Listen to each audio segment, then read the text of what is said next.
Chapter 19. Mooney. After his illness, Birkin went to the south of France for a time.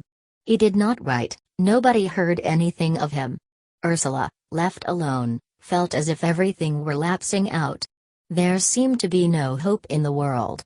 One was a tiny little rock with the tide of nothingness rising higher and higher. She herself was real, and only herself, just like a rock in a wash of flood water.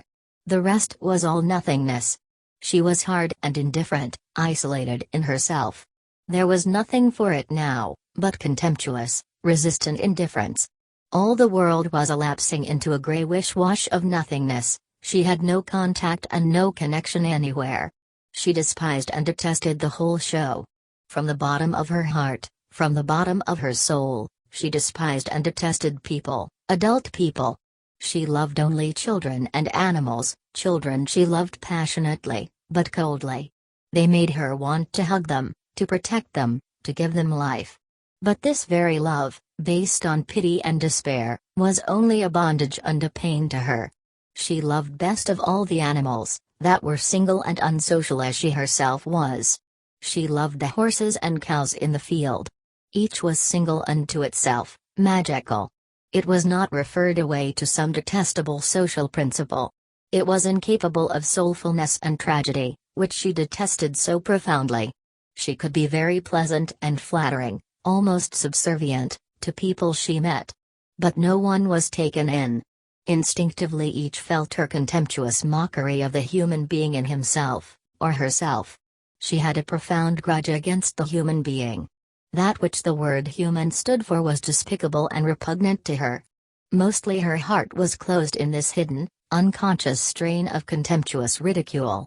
She thought she loved, she thought she was full of love. This was her idea of herself. But the strange brightness of her presence, a marvelous radiance of intrinsic vitality, was a luminousness of supreme repudiation, nothing but repudiation. Yet, at moments, she yielded and softened. She wanted pure love, only pure love. This other, this state of constant unfailing repudiation, was a strain, a suffering also. A terrible desire for pure love overcame her again. She went out one evening, numbed by this constant essential suffering. Those who are timed for destruction must die now. The knowledge of this reached a finality, a finishing in her. And the finality released her. If fate would carry off in death or downfall all those who were timed to go, why need she trouble, why repudiate any further? She was free of it all, she could seek a new union elsewhere. Ursula set off to Willey Green, towards the mill. She came to Willey Water. It was almost full again, after its period of emptiness. Then she turned off through the woods. The night had fallen, it was dark. But she forgot to be afraid, she who had such great sources of fear. Among the trees, far from any human beings, there was a sort of magic peace. The more one could find a pure loneliness, with no taint of people, the better one felt. She was in reality terrified, horrified in her apprehension of people. She started, noticing something on her right hand, between the tree trunks. It was like a great presence, watching her, dodging her. She started violently. It was only the moon, risen through the thin trees. But it seemed so mysterious, with its white and deathly smile. And there was no avoiding it. Night or day, one could not escape the sinister face, triumphant and radiant like this moon, with a high smile. She hurried on, cowering from the white planet. She would just see the pond at the mill before she went home. Not wanting to go through the yard, because of the dogs, she turned off along the hillside to descend on the pond from above. The moon was transcendent over the bare, open space, she suffered from being exposed to it. There was a glimmer of nightly rabbits across the ground. The night was as clear as crystal, and very still. She could hear a distant coughing of a sheep. So she swerved down to the steep, tree-hidden bank above the pond, where the alders twisted their roots. She was glad to pass into the shade out of the moon. There she stood, at the top of the fallen-away bank, her hand on the rough trunk of a tree, looking at the water, that was perfect in its stillness, floating the moon upon it. But for some reason she disliked it. It did not give her anything. She listened for the hoarse rustle of the sluice. And she wished for something else out of the night. She wanted another night, not this moon-brilliant hardness. She could feel her soul crying out in her, lamenting desolately. She saw a shadow moving by the water. It would be Birkin. He had come back then, unawares. She accepted it without remark, nothing mattered to her. She sat down among the roots of the alder tree, dim and veiled, hearing the sound of the sluice like dew distilling audibly into the night. The islands were dark and half-revealed, the reeds were dark also, only some of them had a little frail fire of reflection. A fish leaped secretly, revealing the light in the pond. This fire of the chill night breaking constantly onto the pure darkness, repelled her. She wished it were perfectly dark, perfectly, and noiseless and without motion. Birkin, small and dark also, his hair tinged with moonlight, wandered nearer. He was quite near, and yet he did not exist in her. He did not know she was there. Supposing he did something he would not wish to be seen doing, thinking he was quite private? But there, what did it matter? What did the small privacies matter? How could it matter, what he did? How can there be any secrets? We are all the same organisms. How can there be any secrecy, when everything is known to all of us? He was touching unconsciously the dead husks of flowers as he passed by, and talking disconnectedly to himself. "You can't go away," he was saying. "There is no away. You only withdraw upon yourself." He threw a dead flower husk onto the water. "An antiphony, they lie, and you sing back to them. There wouldn't have to be any truth, if there weren't any lies. Then one needn't assert anything." He stood still, looking at the water, and throwing upon it the husks of the flowers. "Cybele, curse her. The accursed Syria D. Does one begrudge it her? What else is there?" Ursula wanted to laugh loudly and hysterically, hearing his isolated voice speaking out. It was so ridiculous. He stood staring at the water. Then he stooped and picked up a stone, which he threw sharply at the pond. Ursula was aware of the bright moon leaping and swaying, all distorted, in her eyes. It seemed to shoot out arms of fire like a cuttlefish, like a luminous polyp, palpitating strongly before her. And his shadow on the border of the pond was watching for a few moments, then he stooped and groped on the ground. Then again there was a burst of sound, and a burst of brilliant light. The moon had exploded on the water, and was flying asunder in flakes of white and dangerous fire. Rapidly, like white birds, the fires all broken rose across the pond, fleeing in clamorous confusion, battling with the flock of dark waves that were forcing their way in.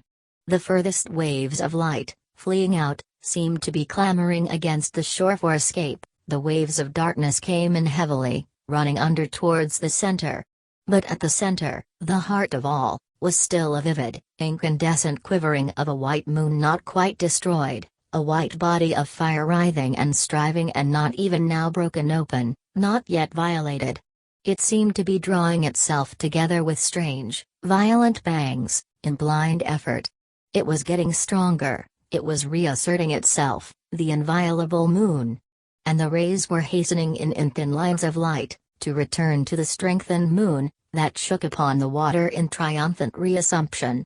Birkin stood and watched, motionless, till the pond was almost calm, the moon was almost serene. Then, satisfied of so much, he looked for more stones. She felt his invisible tenacity. And in a moment again, the broken lights scattered in explosion over her face, dazzling her, and then, almost immediately, came the second shot. The moon leapt up white and burst through the air. Darts of bright light shot asunder, darkness swept over the center. There was no moon, only a battlefield of broken lights and shadows, running close together. Shadows, dark and heavy, struck again and again across the place where the heart of the moon had been, obliterating it altogether. The white fragments pulsed up and down, and could not find where to go, apart and brilliant on the water like the petals of a rose that a wind has blown far and wide. Yet again, they were flickering their way to the center, finding the path blindly, enviously. And again, all was still, as Birkin and Ursula watched. The waters were loud on the shore. He saw the moon regathering itself insidiously, saw the heart of the rose intertwining vigorously and blindly, calling back the scattered fragments, winning home the fragments, in a pulse and in effort of return. And he was not satisfied. Like a madness, he must go on.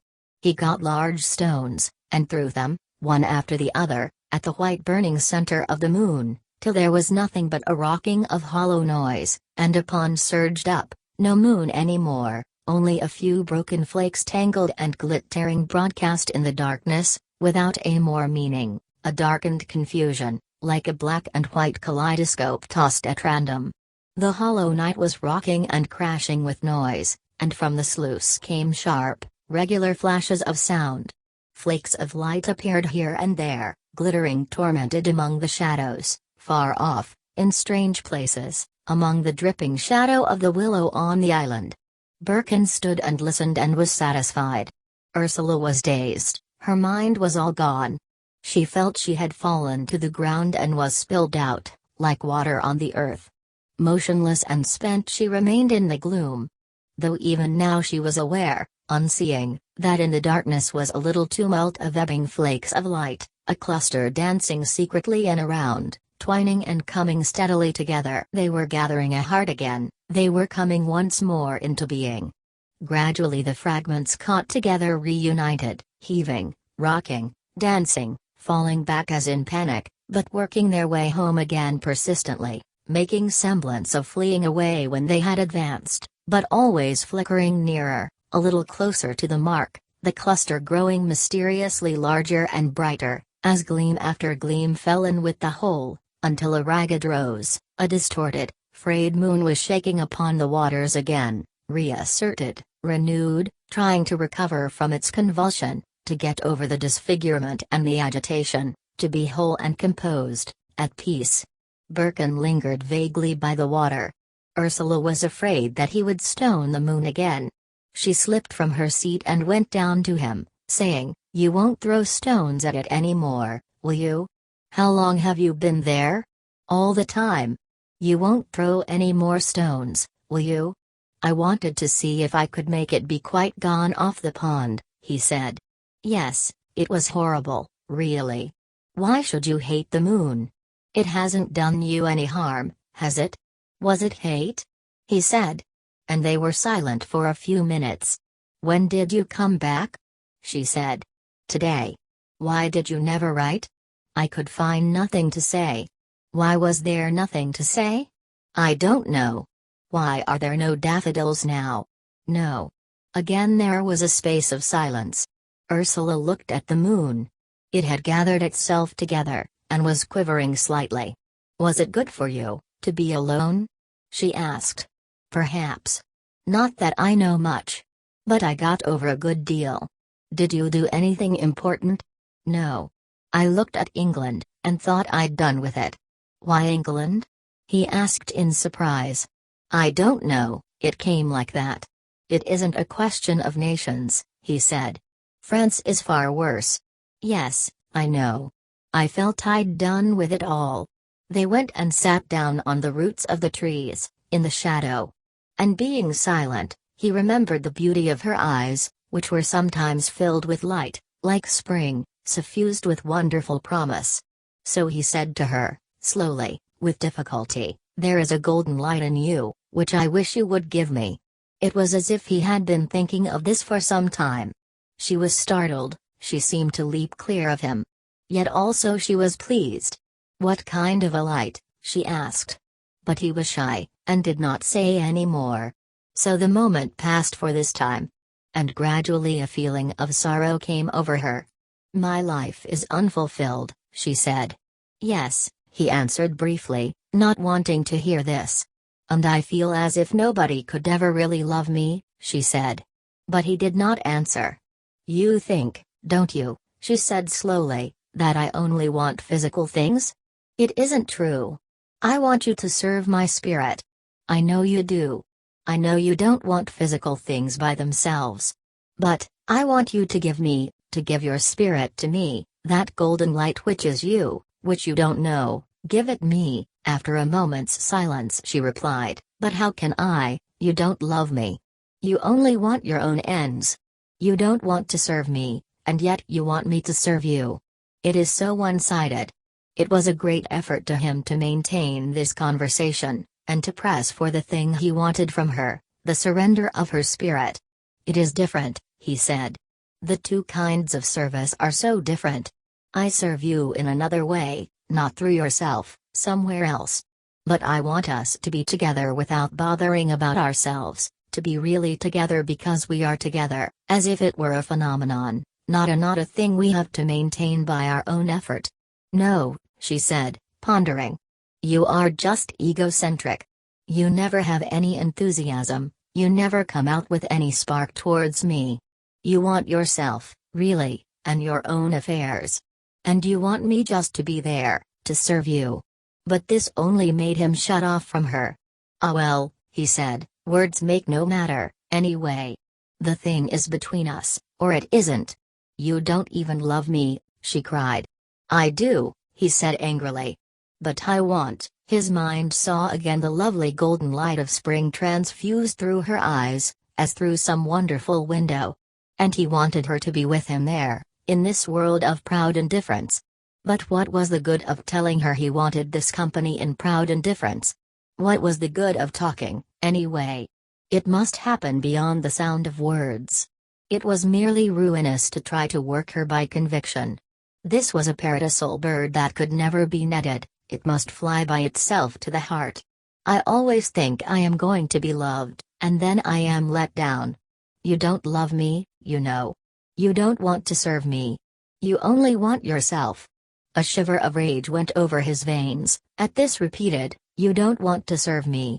All the paradisal disappeared from him. No, he said, irritated, I don't want to serve you, because there is nothing there to serve. What you want me to serve, is nothing. Mere nothing. It isn't even you, it is your mere female quality.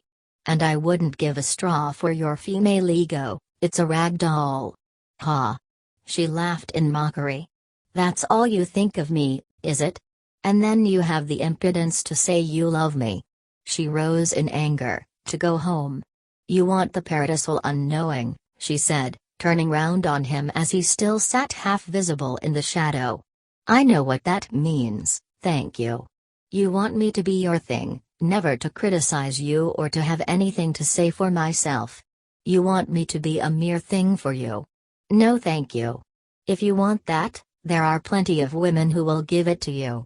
There are plenty of women who will lie down for you to walk over them. Go to them then, if that's what you want, go to them. No, he said, outspoken with anger. I want you to drop your assertive will. Your frightened apprehensive self-insistence, that is what I want. I want you to trust yourself so implicitly, that you can let yourself go. Let myself go. She re-echoed in mockery. I can let myself go, easily enough.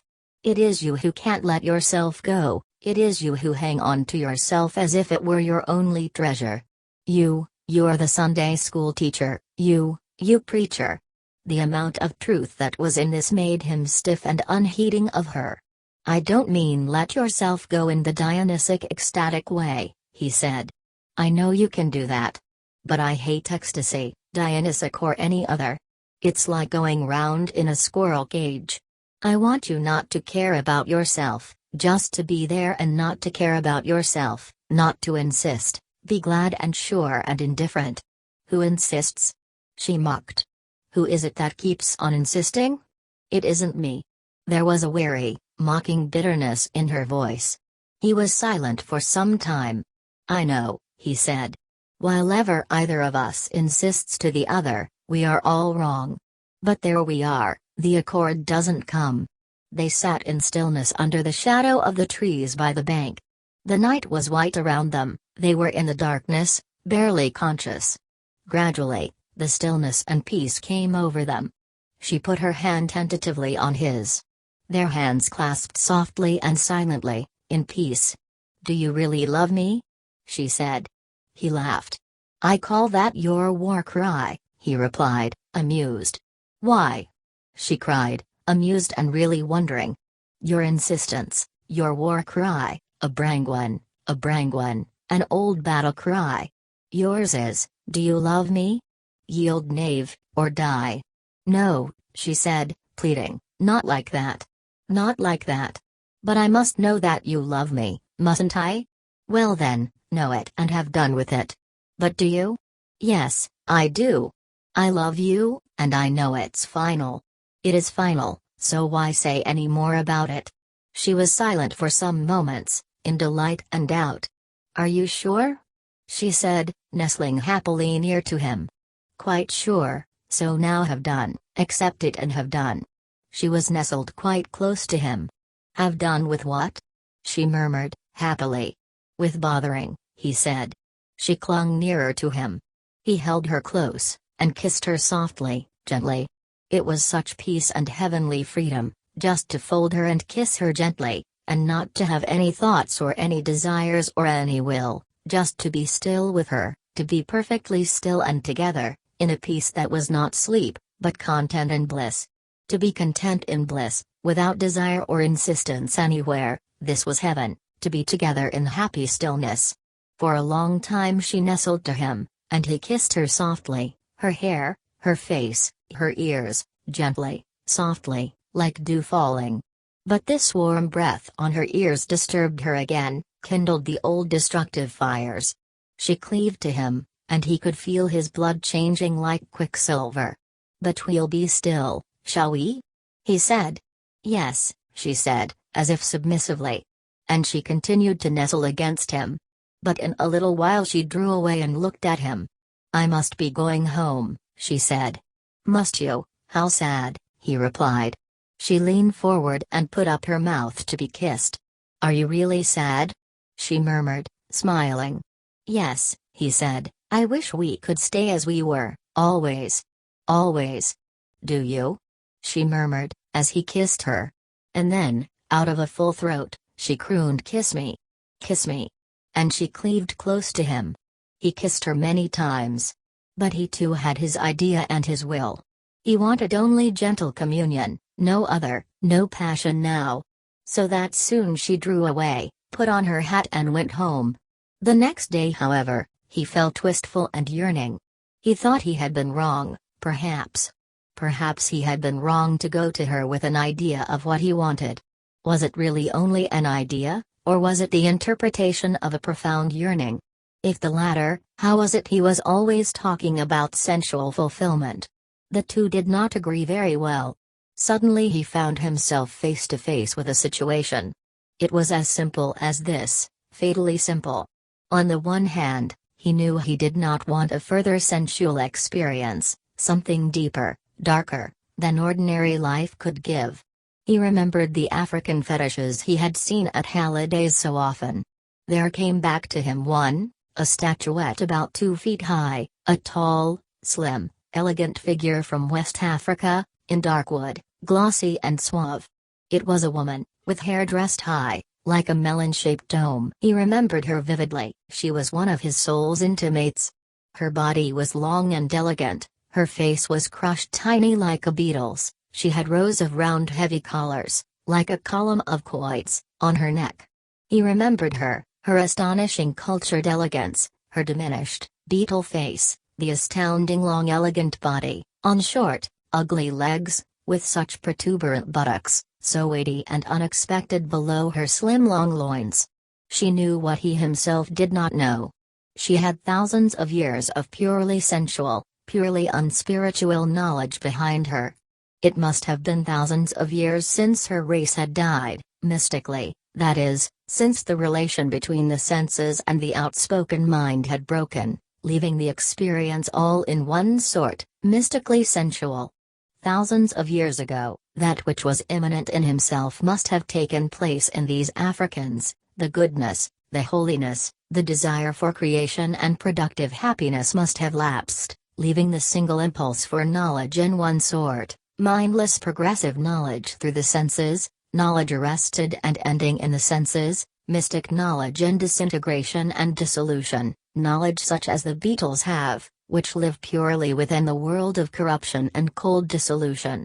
This was why her face looked like a beetle's, this was why the Egyptians worshipped the ball-rolling scarab, because of the principle of knowledge in dissolution and corruption. There is a long way we can travel, after the death break, after that point when the soul in intense suffering breaks away from its organic hold like a leaf that falls. We fall from the connection with life and hope, we lapse from pure integral being, from creation and liberty, and we fall into the long, long African process of purely sensual understanding, knowledge in the mystery of dissolution. He realized now that this is a long process, thousands of years it takes, after the death of the creative spirit. He realized that there were great mysteries to be unsealed, sensual, mindless, dreadful mysteries, far beyond the phallic cult. How far, in their inverted culture, had these West Africans gone beyond phallic knowledge? Very, very far. Birkin recalled again the female figure, the elongated, long body, the curious unexpected heavy buttocks, the long, imprisoned neck, the face with tiny features like a beetle's. This was far beyond any phallic knowledge, sensual subtle realities far beyond the scope of phallic investigation. There remained this way, this awful African process, to be fulfilled. It would be done differently by the white races. The white races, having the Arctic North behind them, the vast abstraction of ice and snow, would fulfill a mystery of ice-destructive knowledge, snow-abstract annihilation. Whereas the West Africans, controlled by the burning death abstraction of the Sahara, had been fulfilled in sun-destruction, the putrescent mystery of sun rays. Was this then all that remained? Was there left now nothing but to break off from the happy creative being? Was the time up? Is our day of creative life finished? Does there remain to us only the strange, awful afterwards of the knowledge in dissolution, the African knowledge, but different in us, who are blonde and blue-eyed from the north? Birkin thought of Gerald. He was one of these strange white wonderful demons from the north, fulfilled in the destructive frost mystery. And was he fated to pass away in this knowledge, this one process of frost knowledge, death by perfect cold? Was he a messenger, an omen of the universal dissolution into whiteness and snow? Birkin was frightened. He was tired too, when he had reached this length of speculation. Suddenly his strained attention gave way, he could not attend to these mysteries any more. There was another way, the way of freedom. There was the paradisal entry into pure, single being, the individual soul taking precedence over love and desire for union, stronger than any pangs of emotion, a lovely state of free proud singleness, which accepted the obligation of the permanent connection with others, and with the other, submits to the yoke and leash of love, but never forfeits its own proud individual singleness, even while it loves and yields. There was the other way, the remaining way. And he must run to follow it. He thought of Ursula, how sensitive and delicate she really was, her skin so overfine, as if one skin were wanting. She was really so marvelously gentle and sensitive. Why did he ever forget it? He must go to her at once. He must ask her to marry him. They must marry at once, and so make a definite pledge, enter into a definite communion. He must set out at once and ask her, this moment. There was no moment to spare. He drifted on swiftly to Beldover, half unconscious of his own movement. He saw the town on the slope of the hill, not straggling, but as if walled in with the straight, final streets of miners' dwellings, making a great square, and it looked like Jerusalem to his fancy. The world was all strange and transcendent. Rosalind opened the door to him. She started slightly, as a young girl will, and said, "Oh, I'll tell father." With which she disappeared, leaving Birkin in the hall, looking at some reproductions from Picasso, lately introduced by Gudrun.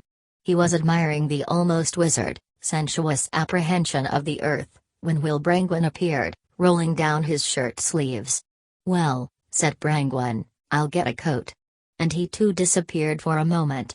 Then he returned, and opened the door of the drawing room, saying, "You must excuse me, I was just doing a bit of work in the shed. Come inside, will you?" Birkin entered and sat down. He looked at the bright, reddish face of the other man, At the narrow brow and the very bright eyes, and at the rather sensual lips that unrolled wide and expansive under the black-cropped mustache. How curious it was that this was a human being. What Brangwen thought himself to be, how meaningless it was, confronted with the reality of him. Birkin could see only a strange, inexplicable, almost patternless collection of passions and desires and suppressions and traditions and mechanical ideas, all cast unfused and disunited into this slender, bright-faced man of nearly 50, who was as unresolved now as he was at 20, and as uncreated. How could he be the parent of Ursula, when he was not created himself? He was not a parent.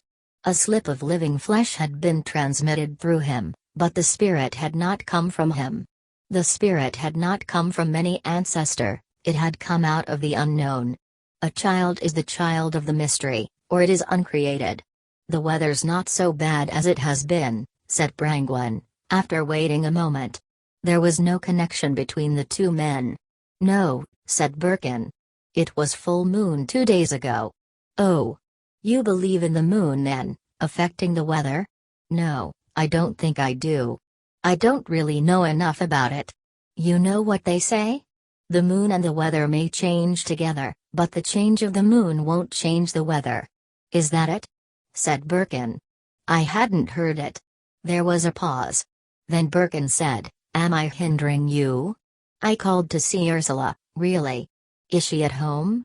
"I don't believe she is. I believe she's gone to the library. I'll just see."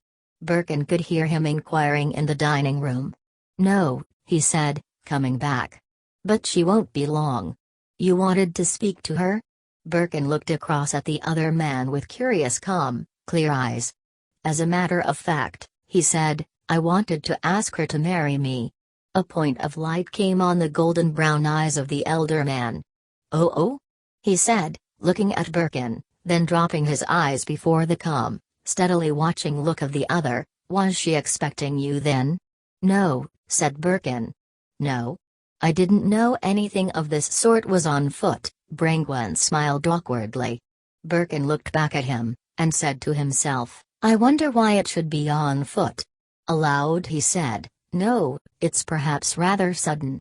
At which, thinking of his relationship with Ursula, he added, "But I don't know, quite sudden, is it?" "Oh," said Brangwen, rather baffled and annoyed. "In one way," replied Birkin, "not in another."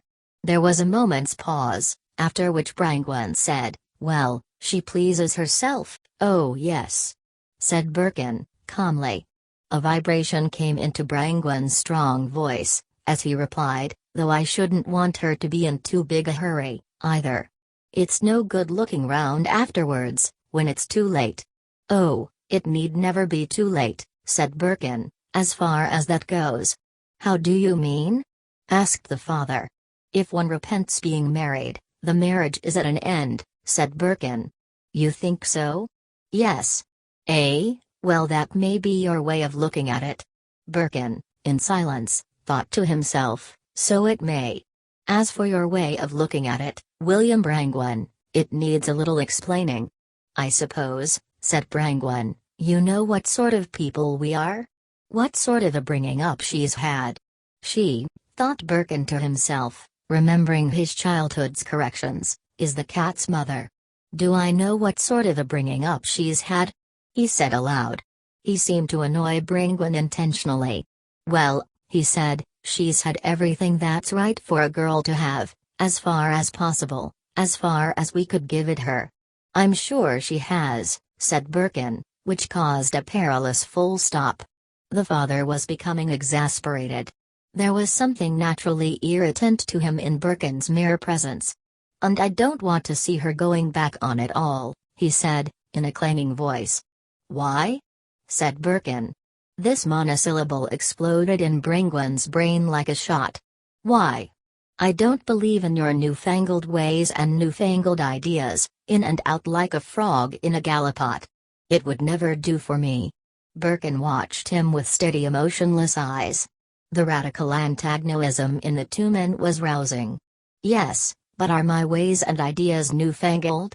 asked Birkin. "Are they?" Brangwen caught himself up. "I'm not speaking of you in particular," he said. "What I mean is that my children have been brought up to think and do according to the religion I was brought up in myself, and I don't want to see them going away from that." There was a dangerous pause. "And beyond that?" asked Birkin. The father hesitated. He was in a nasty position. "Eh? What do you mean?" "All I want to say is that my daughter," he tailed off into silence, overcome by futility. He knew that in some way he was off the track. "Of course," said Birkin, "I don't want to hurt anybody or influence anybody. Ursula does exactly as she pleases."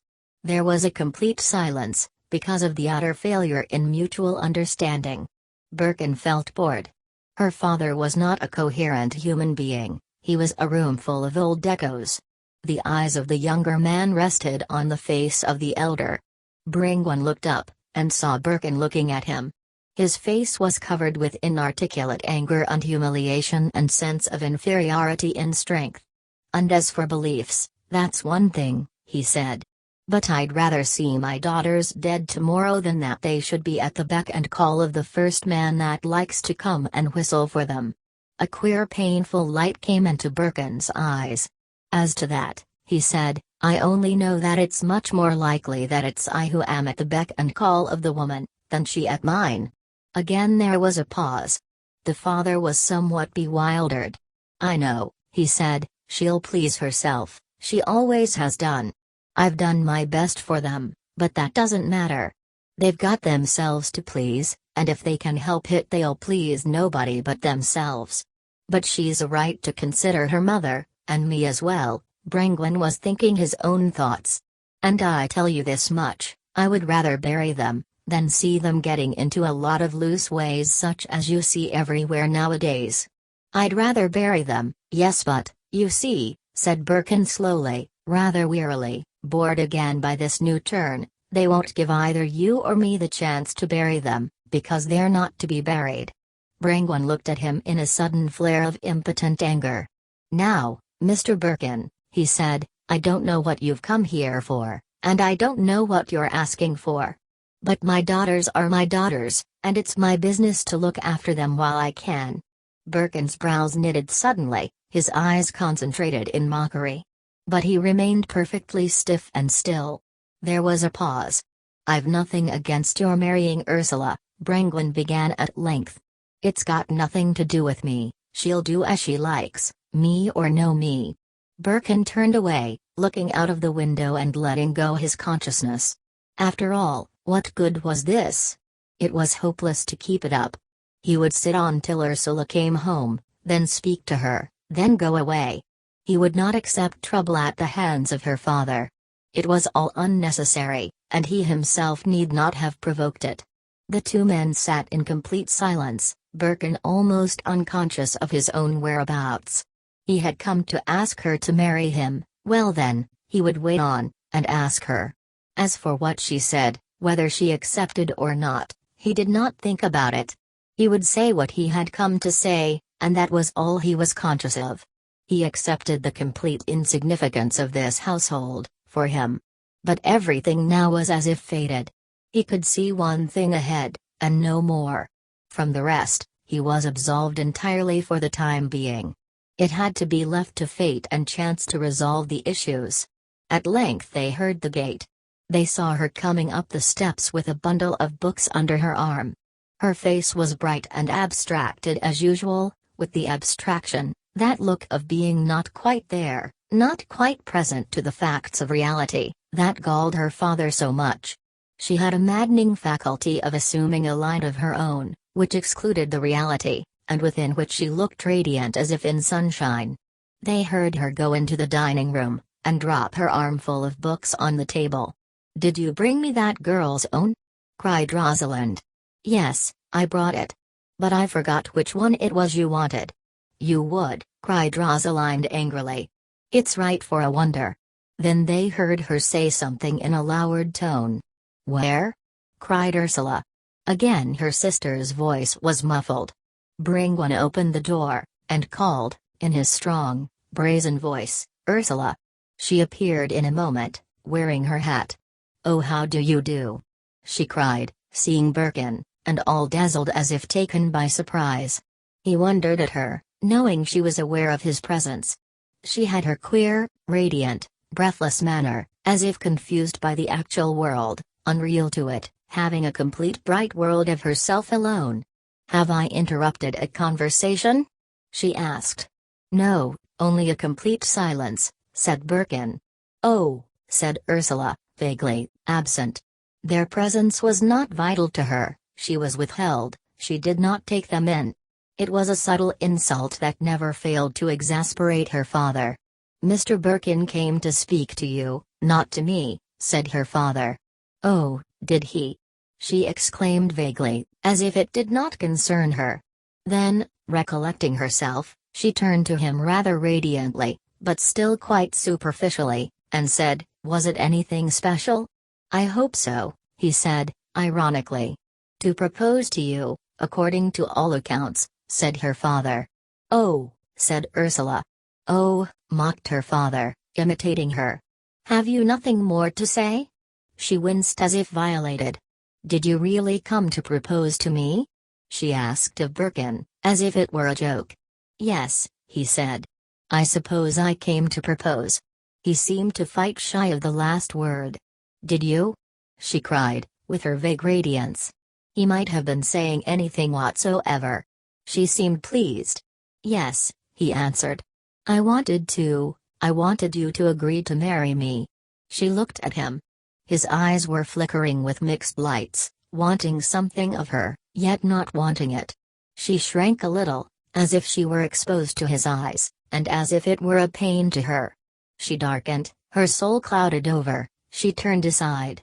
She had been driven out of her own radiant, single world. And she dreaded contact, it was almost unnatural to her at these times. "Yes," she said vaguely, in a doubting, absent voice. Birkin's heart contracted swiftly, in a sudden fire of bitterness. It all meant nothing to her. He had been mistaken again. She was in some self-satisfied world of her own. He and his hopes were accidentals, violations to her. It drove her father to a pitch of mad exasperation. He had had to put up with this all his life, from her. "Well, what do you say?" he cried. She winced.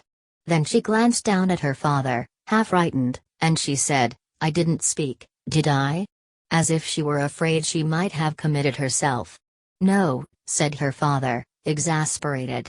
"But you needn't look like an idiot. You've got your wits, haven't you?" She ebbed away in silent hostility. "I've got my wits, what does that mean?" she repeated, in a sullen voice of antagonism. "You heard what was asked you, didn't you?" cried her father in anger. "Of course I heard." "Well then, can't you answer?" thundered her father. "Why should I?" At the impertinence of this retort, he went stiff. But he said nothing. "No," said Birkin, "to help out the occasion, there's no need to answer at once. You can say when you like." Her eyes flashed with a powerful light. "Why should I say anything?" she cried. "You do this off your own bat, it has nothing to do with me. Why do you both want to bully me?" "Bully you? Bully you?"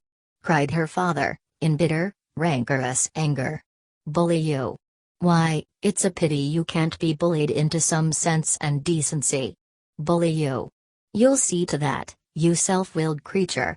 She stood suspended in the middle of the room, her face glimmering and dangerous. She was set in satisfied defiance. Birkin looked up at her. He too was angry. "But none is bullying you," he said, in a very soft dangerous voice also. "Oh yes," she cried. "You both want to force me into something. That is an illusion of yours," he said ironically. "Illusion?" cried her father. "A self-opinionated fool, that's what she is." Birkin rose, saying, however, "We'll leave it for the time being." And without another word, he walked out of the house. "You fool! You fool!" her father cried to her, with extreme bitterness. She left the room, and went upstairs, singing to herself. But she was terribly fluttered, as after some dreadful fight. From her window, she could see Birkin going up the road. He went in such a blithe drift of rage, that her mind wandered over him. He was ridiculous, but she was afraid of him. She was as if escaped from some danger. Her father sat below, powerless in humiliation and chagrin. It was as if he were possessed with all the devils, after one of these unaccountable conflicts with Ursula. He hated her as if his only reality were in hating her to the last degree. He had all hell in his heart. But he went away, to escape himself. He knew he must despair, yield, give in to despair, and have done. Ursula's face closed, she completed herself against them all. Recoiling upon herself, she became hard and self-completed, like a jewel. She was bright and invulnerable, quite free and happy, perfectly liberated in her self-possession. Her father had to learn not to see her blithe obliviousness, or it would have sent him mad. She was so radiant with all things, in her possession of perfect hostility. She would go on now for days like this, in this bright frank state of seemingly pure spontaneity, so essentially oblivious of the existence of anything but herself, but so ready and facile in her interest. Ah, it was a bitter thing for a man to be near her, and her father cursed his fatherhood. But he must learn not to see her, not to know. She was perfectly stable in resistance when she was in this state, so bright and radiant and attractive in her pure opposition, so very pure, and yet mistrusted by everybody, disliked on every hand. It was her voice, curiously clear and repellent, that gave her away. Only Gudrun was in accord with her. It was at these times that the intimacy between the two sisters was most complete, as if their intelligence were one. They felt a strong, bright bond of understanding between them, surpassing everything else. And during all these days of blind bright abstraction and intimacy of his two daughters, the father seemed to breathe an air of death, as if he were destroyed in his very being. He was irritable to madness, he could not rest, his daughters seemed to be destroying him. But he was inarticulate and helpless against them. He was forced to breathe the air of his own death. He cursed them in his soul, and only wanted that they should be removed from him. They continued radiant in their easy female transcendency, beautiful to look at. They exchanged confidences, they were intimate in their revelations to the last degree, giving each other at last every secret. They withheld nothing, they told everything, till they were over the border of evil. And they armed each other with knowledge, they extracted the subtlest flavors from the apple of knowledge. It was curious how their knowledge was complementary, that of each to that of the other. Ursula saw her men as sons, pitied their yearning and admired their courage, and wondered over them as a mother wonders over her child, with a certain delight in their novelty. But to Gudrun, they were the opposite camp. She feared them and despised them, and respected their activities even overmuch. Of course, she said easily, there is a quality of life in Birkin which is quite remarkable. There is an extraordinary rich spring of life in him, really amazing, the way he can give himself to things. But there are so many things in life that he simply doesn't know. Either he is not aware of their existence at all, or he dismisses them as merely negligible, things which are vital to the other person. In a way, he is not clever enough, he is too intense in spots. Yes, cried Ursula, too much of a preacher. He is really a priest. Exactly. He can't hear what anybody else has to say, he simply cannot hear. His own voice is so loud. Yes. He cries you down. He cries you down, repeated Gudrun. And by mere force of violence. And of course it is hopeless. Nobody is convinced by violence. It makes talking to him impossible, and living with him I should think would be more than impossible. You don't think one could live with him? Asked Ursula. I think it would be too wearing, too exhausting. One would be shouted down every time, and rushed into his way without any choice. He would want to control you entirely. He cannot allow that there is any other mind than his own. And then the real clumsiness of his mind is its lack of self-criticism. No, I think it would be perfectly intolerable.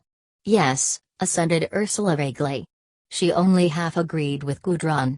The nuisance is, she said, that one would find almost any man intolerable after a fortnight. It's perfectly dreadful, said Gudrun. But Birkin, he is too positive. He couldn't bear it if you called your soul your own. Of him that is strictly true.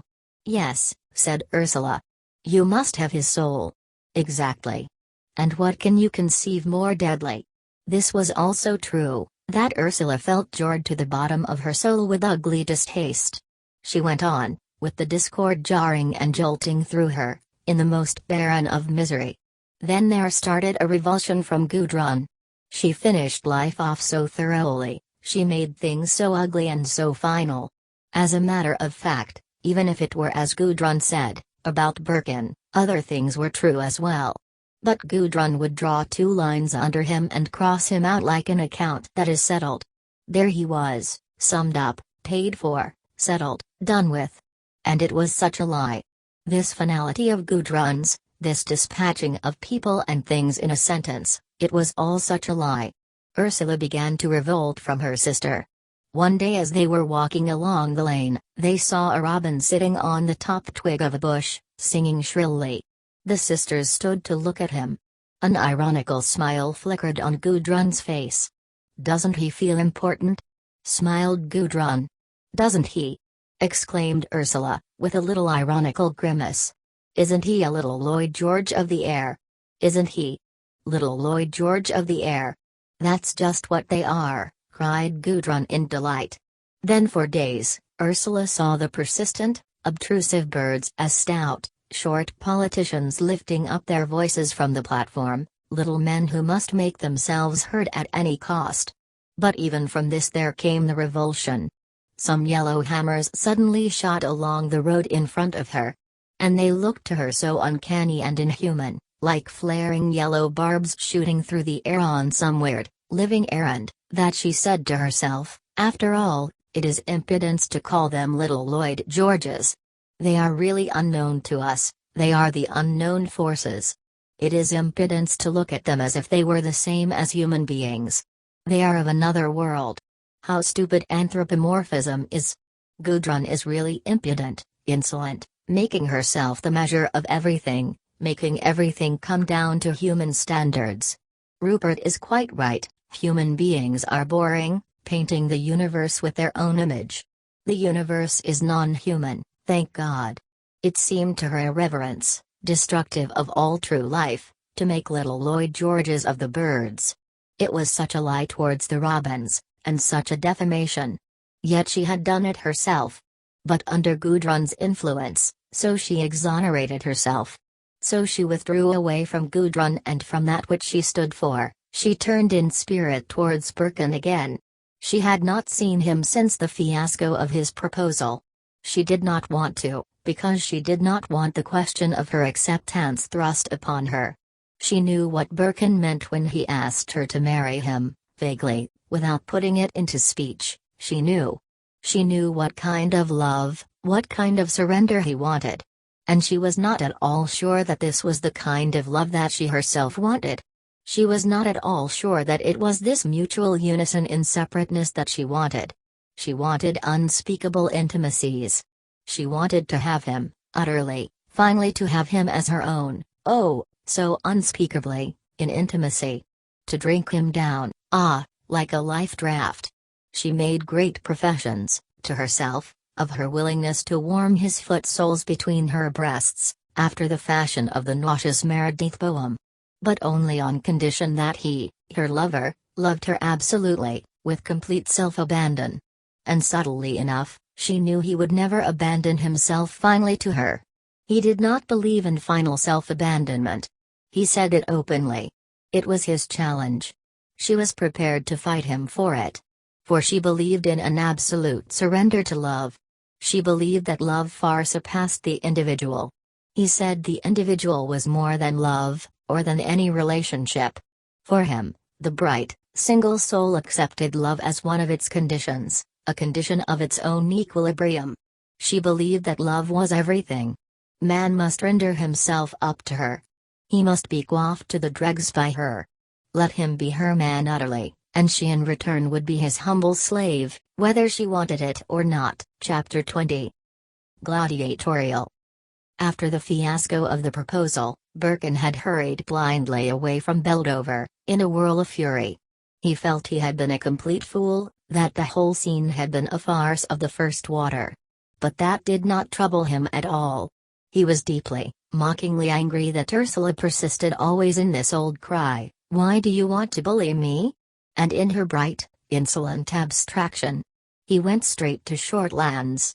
There he found Gerald standing with his back to the fire, in the library, as motionless as a man is, who is completely and emptily restless, utterly hollow.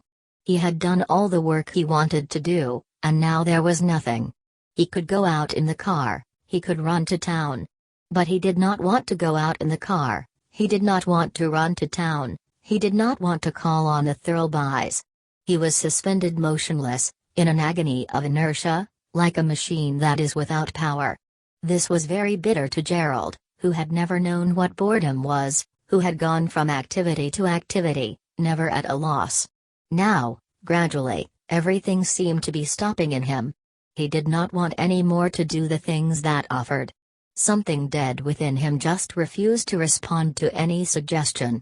He cast over in his mind what it would be possible to do, to save himself from this misery of nothingness, relieve the stress of this hollowness.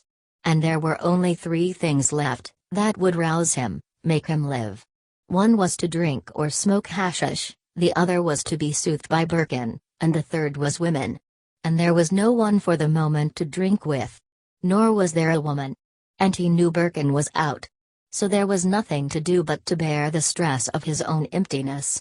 When he saw Birkin, his face lit up in a sudden, wonderful smile. "By God, Rupert," he said, "I'd just come to the conclusion that nothing in the world mattered except somebody to take the edge off one's being alone, the right somebody." The smile in his eyes was very astonishing, as he looked at the other man. It was the pure gleam of relief. His face was pallid and even haggard. "The right woman, I suppose you mean," said Birkin spitefully.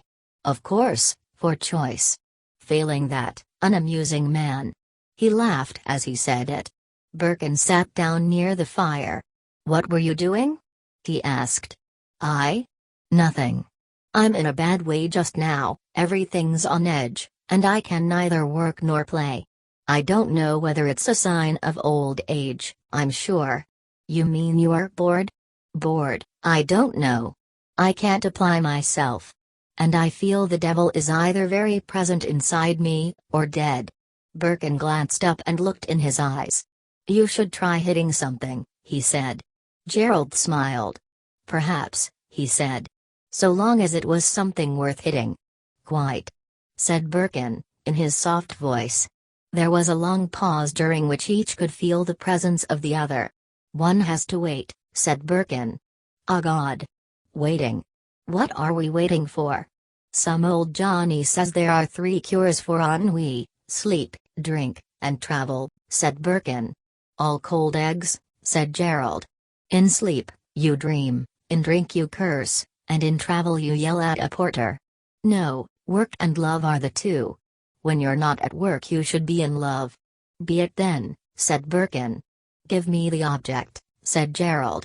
"The possibilities of love exhaust themselves." "Do they?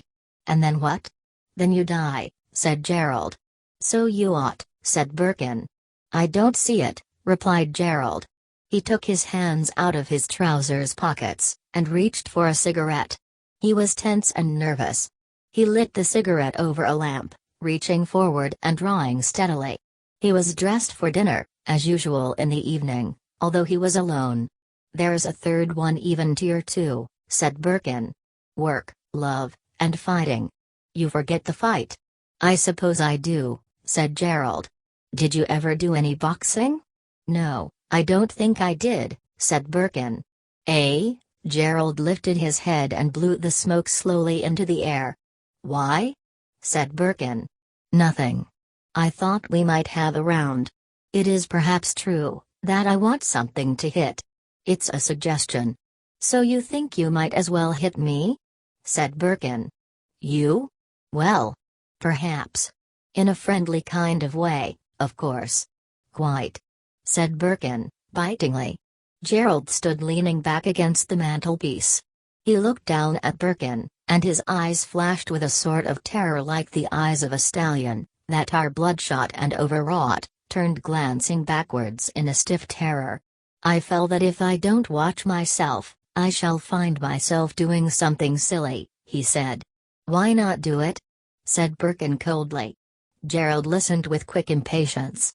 He kept glancing down at Birkin, as if looking for something from the other man. I used to do some Japanese wrestling, said Birkin. A Jap lived in the same house with me in Heidelberg, and he taught me a little. But I was never much good at it. You did? Exclaimed Gerald. That's one of the things I've never ever seen done. You mean jujitsu, I suppose? Yes. But I am no good at those things, they don't interest me. They don't? They do me. What's the start? I'll show you what I can, if you like, said Birkin. You will? A queer, smiling look tightened Gerald's face for a moment, as he said, well, I'd like it very much. Then we'll try jujitsu. Only you can't do much in a starched shirt. Then let us strip, and do it properly. Hold a minute, he rang the bell, and waited for the butler. Bring a couple of sandwiches and a siphon, he said to the man, and then don't trouble me any more tonight, or let anybody else. The man went. Gerald turned to Birkin with his eyes lighted. And you used to wrestle with a Jap? He said. Did you strip? Sometimes. You did? What was he like then, as a wrestler? Good, I believe. I am no judge. He was very quick and slippery and full of electric fire. It is a remarkable thing, what a curious sort of fluid force they seem to have in them, those people not like a human grip, like a polyp. Gerald nodded. I should imagine so, he said, to look at them. They repel me, rather. Repel and attract, both. They are very repulsive when they are cold, and they look grey. But when they are hot and drowsed, there is a definite attraction, a curious kind of full electric fluid, like eels. Well, yes, probably. The man brought in the tray and set it down. Don't come in any more, said Gerald. The door closed. Well then, said Gerald, shall we strip and begin? Will you have a drink first? No, I don't want one. Neither do I. Gerald fastened the door and pushed the furniture aside. The room was large, there was plenty of space, it was thickly carpeted. Then he quickly threw off his clothes, and waited for Birkin. The latter, white and thin, came over to him. Birkin was more a presence than a visible object. Gerald was aware of him completely, but not really visually. Whereas Gerald himself was concrete and noticeable, a piece of pure final substance. Now, said Birkin, I will show you what I learned, and what I remember. You let me take you so, and his hands closed on the naked body of the other man. In another moment, he had Gerald swung over lightly and balanced against his knee, head downwards. Relaxed, Gerald sprang to his feet with eyes glittering. That's smart, he said. Now try again. So the two men began to struggle together. They were very dissimilar. Birkin was tall and narrow, his bones were very thin and fine. Gerald was much heavier and more plastic. His bones were strong and round, his limbs were rounded, all his contours were beautifully and fully molded. He seemed to stand with a proper, rich weight on the face of the earth, whilst Birkin seemed to have the center of gravitation in his own middle.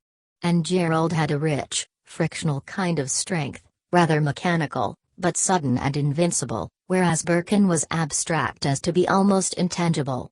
He impinged invisibly upon the other man, scarcely seeming to touch him, like a garment, and then suddenly piercing in a tense fine grip that seemed to penetrate into the very quick of Gerald's being. They stopped, they discussed methods, they practiced grips and throws, they became accustomed to each other's rhythm, they got a kind of mutual physical understanding. And then again they had a real struggle. They seemed to drive their white flesh deeper and deeper against each other, as if they would break into a oneness. Birkin had a great subtle energy, that would press upon the other man with an uncanny force, weigh him like a spell put upon him. Then it would pass, and Gerald would heave free, with white, heaving, dazzling movements. So the two men entwined and wrestled with each other, working nearer and nearer. Both were white and clear, but Gerald flushed smart red where he was touched, and Birkin remained white and tense. He seemed to penetrate into Gerald's more solid, more diffuse bulk, to interfuse his body through the body of the other, as if to bring it subtly into subjection, always seizing with some rapid necromantic foreknowledge every motion of the other flesh, converting and counteracting it, playing upon the limbs and trunk of Gerald like some hard wind.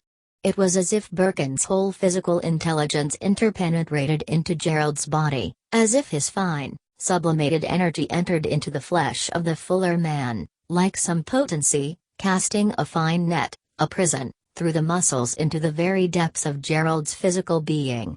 So they wrestled swiftly, rapturously, intent and mindless at last, two essential white figures working into a tighter, closer oneness of struggle, with a strange, octopus-like nodding and flashing of limbs in the subdued light of the room, a tense white knot of flesh gripped in silence between the walls of old brown books.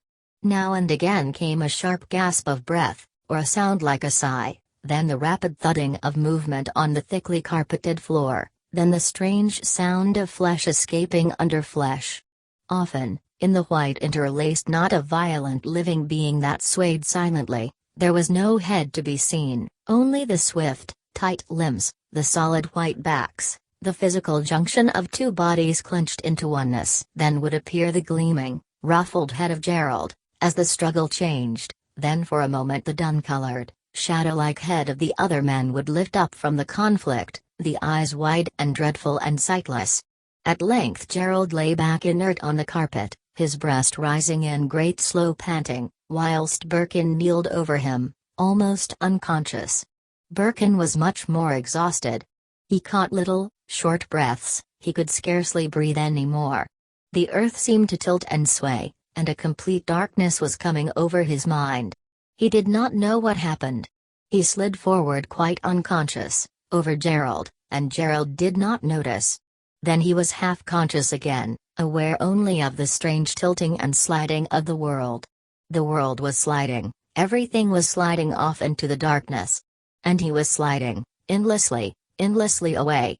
He came to consciousness again, hearing an immense knocking outside. What could be happening? What was it? The great hammer stroke resounding through the house. He did not know. And then it came to him that it was his own heart beating. But that seemed impossible, the noise was outside. No, it was inside himself, it was his own heart. And the beating was painful, so strained, surcharged. He wondered if Gerald heard it. He did not know whether he were standing or lying or falling. When he realized that he had fallen prostrate upon Gerald's body, he wondered, he was surprised. But he sat up, steadying himself with his hand and waiting for his heart to become stiller and less painful. It hurt very much, and took away his consciousness. Gerald, however, was still less conscious than Birkin. They waited dimly, in a sort of not being, for many uncounted, unknown minutes. "Of course," panted Gerald, "I didn't have to be rough with you, I had to keep back my force." Birkin heard the sound as if his own spirit stood behind him, outside him, and listened to it. His body was in a trance of exhaustion, his spirit heard thinly. His body could not answer. Only he knew his heart was getting quieter. He was divided entirely between his spirit, which stood outside, and knew, and his body, that was a plunging, unconscious stroke of blood. "I could have thrown you, using violence," panted Gerald. "But you beat me right enough." "Yes," said Birkin, hardening his throat and producing the words in the tension there, "you are much stronger than I, you could beat me, easily." Then he relaxed again to the terrible plunging of his heart and his blood. "It surprised me," panted Gerald, "what strength you've got. Almost supernatural." "For a moment," said Birkin. He still heard as if it were his own disembodied spirit hearing, standing at some distance behind him. It drew nearer, however, his spirit. And the violent striking of blood in his chest was sinking quieter, allowing his mind to come back. He realized that he was leaning with all his weight on the soft body of the other man. It startled him, because he thought he had withdrawn. He recovered himself, and sat up. But he was still vague and unestablished. He put out his hand to steady himself. It touched the hand of Gerald, that was lying out on the floor. And Gerald's hand closed warm and sudden over Birkin's. They remained exhausted and breathless, the one hand clasped closely over the other. It was Birkin whose hand, in swift response, had closed in a strong, warm clasp over the hand of the other. Gerald's clasp had been sudden and momentaneous. The normal consciousness, however, was returning, ebbing back. Birkin could breathe almost naturally again. Gerald's hand slowly withdrew. Birkin slowly, dazedly rose to his feet and went towards the table. He poured out a whiskey and soda. Gerald also came for a drink. "It was a real set too, wasn't it?" said Birkin, looking at Gerald with darkened eyes. "God, yes," said Gerald. He looked at the delicate body of the other man, and added, "It wasn't too much for you, was it?" "No. One ought to wrestle and strive and be physically close. It makes one sane." "You do think so?" "I do." "Don't you?" "Yes," said Gerald. There were long spaces of silence between their words. The wrestling had some deep meaning to them, an unfinished meaning. "We are mentally, spiritually intimate, therefore we should be more or less physically intimate too. It is more whole." "Certainly it is," said Gerald. Then he laughed pleasantly, adding, "It's rather wonderful to me." He stretched out his arms handsomely. "Yes," said Birkin. "I don't know why one should have to justify oneself." "No." The two men began to dress. "I think also that you are beautiful," said Birkin to Gerald, "and that is enjoyable too. One should enjoy what is given." "You think I am beautiful? How do you mean, physically?" asked Gerald, his eyes glistening. "Yes. You have a northern kind of beauty, like light refracted from snow, and a beautiful, plastic form. Yes, that is there to enjoy as well. We should enjoy everything." Gerald laughed in his throat, and said, "That's certainly one way of looking at it. I can say this much, I feel better. It has certainly helped me. Is this the bruderschaft you wanted? Perhaps. Do you think this pledges anything?" "I don't know," laughed Gerald. "At any rate, one feels freer and more open now, and that is what we want." "Certainly," said Gerald. They drew to the fire, with the decanters and the glasses and the food. "I always eat a little before I go to bed," said Gerald. "I sleep better." "I should not sleep so well," said Birkin. "No? There you are, we are not alike. I'll put a dressing gown on." Birkin remained alone, looking at the fire. His mind had reverted to Ursula. She seemed to return again into his consciousness. Gerald came down wearing a gown of broad-barred, thick black and green silk, brilliant and striking. "You are very fine," said Birkin, looking at the full robe. "It was a kaftan in Bokhara," said Gerald. "I like it." "I like it too." Birkin was silent, thinking how scrupulous Gerald was in his attire, how expensive too. He wore silk socks, and studs of fine workmanship, and silk underclothing, and silk braces. Curious. This was another of the differences between them. Birkin was careless and unimaginative about his own appearance. "Of course you," said Gerald, as if he had been thinking, "there's something curious about you. You're curiously strong. One doesn't expect it, it is rather surprising." Birkin laughed. He was looking at the handsome figure of the other man, blond and comely in the rich robe, and he was half thinking of the difference between it and himself, so different, as far, perhaps, apart as man from woman, yet in another direction. But really it was Ursula, it was the woman who was gaining ascendance over Birkin's being, at this moment. Gerald was becoming dim again, lapsing out of him. "Do you know," he said suddenly, "I went and proposed to Ursula Brangwen tonight, that she should marry me." He saw the blank shining wonder come over Gerald's face. "You did?" "Yes." Almost formally, speaking first to her father, as it should be, in the world, though that was accident, or mischief. Gerald only stared in wonder, as if he did not grasp. "You don't mean to say that you seriously went and asked her father to let you marry her?" "Yes," said Birkin, I did.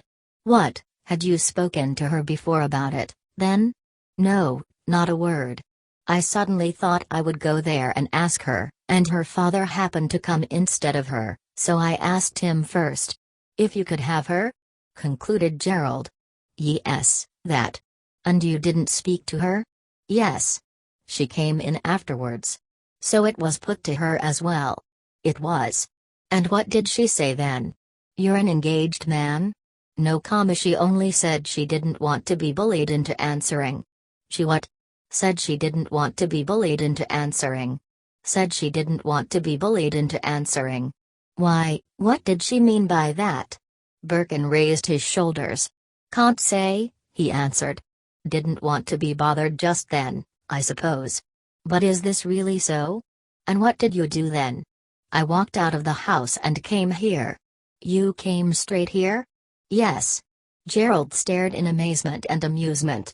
He could not take it in. But is this really true, as you say it now?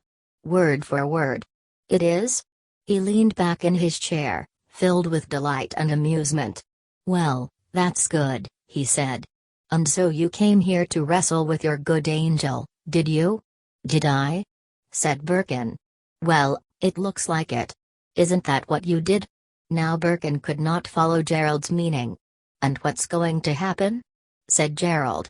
You are going to keep open the proposition, so to speak? I suppose so. I vowed to myself I would see them all to the devil. But I suppose I shall ask her again, in a little while. Gerald watched him steadily. So you're fond of her then? He asked. I think, I love her, said Birkin, his face going very still and fixed. Gerald glistened for a moment with pleasure, as if it were something done specially to please him. Then his face assumed a fitting gravity, and he nodded his head slowly.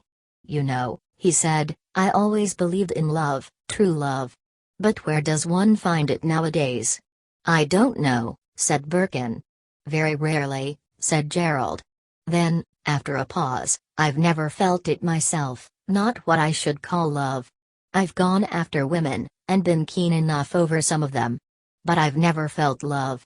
I don't believe I've ever felt as much love for a woman, as I have for you, not love. You understand what I mean? Yes. I'm sure you've never loved a woman. You feel that, do you? And do you think I ever shall? You understand what I mean? He put his hand to his breast, closing his fist there, as if he would draw something out. I mean that I can't express what it is, but I know it. What is it, then? Asked Birkin. You see, I can't put it into words.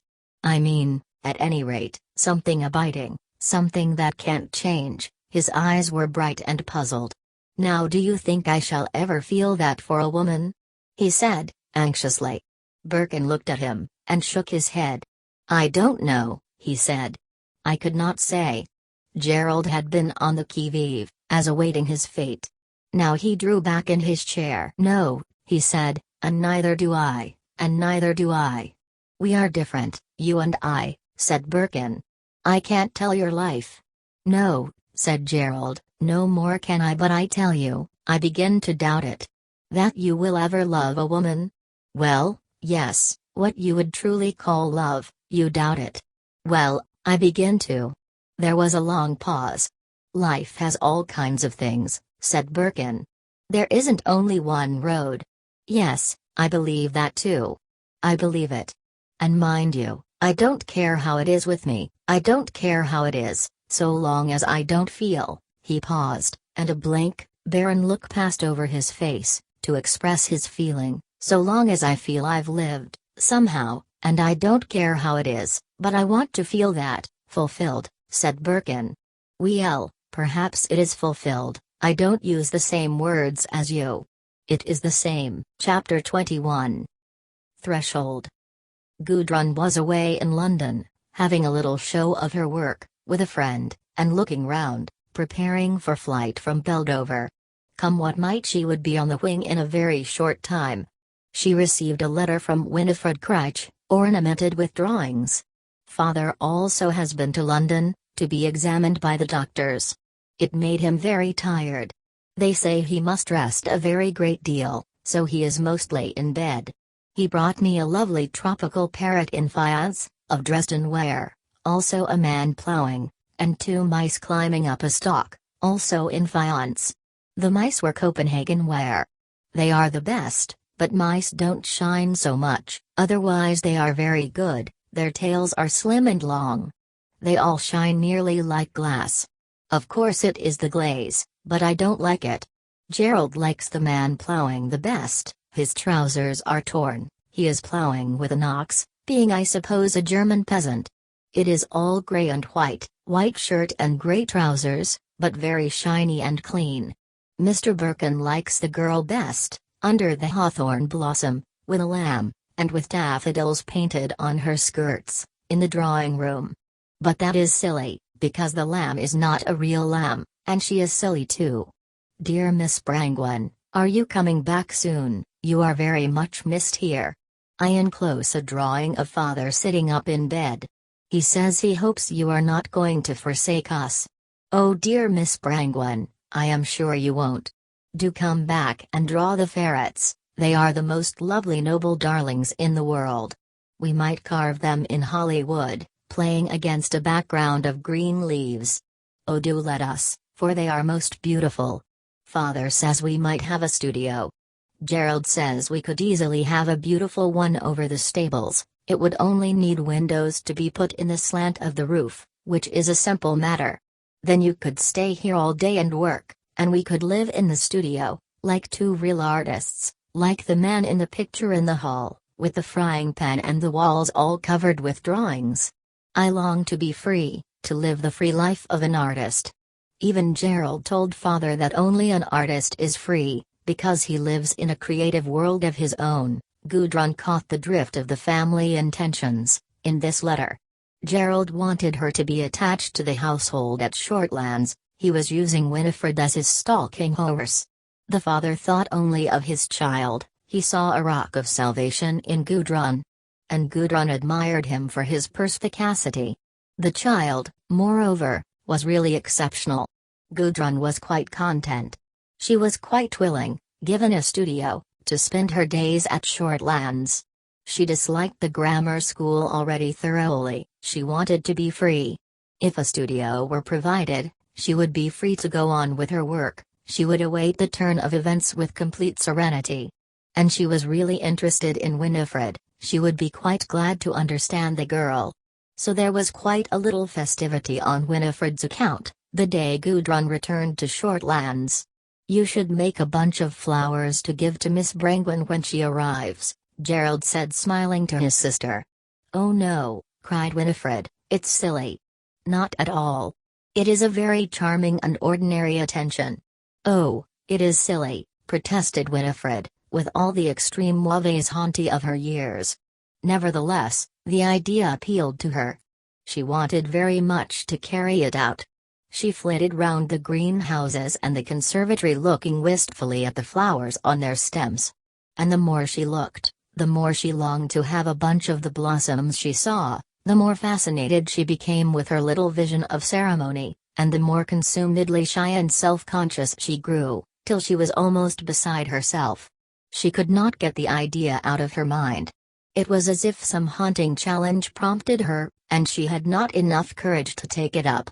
So again she drifted into the greenhouses, looking at the lovely roses in their pots, and at the virginal cyclamens, and at the mystic white clusters of a creeper.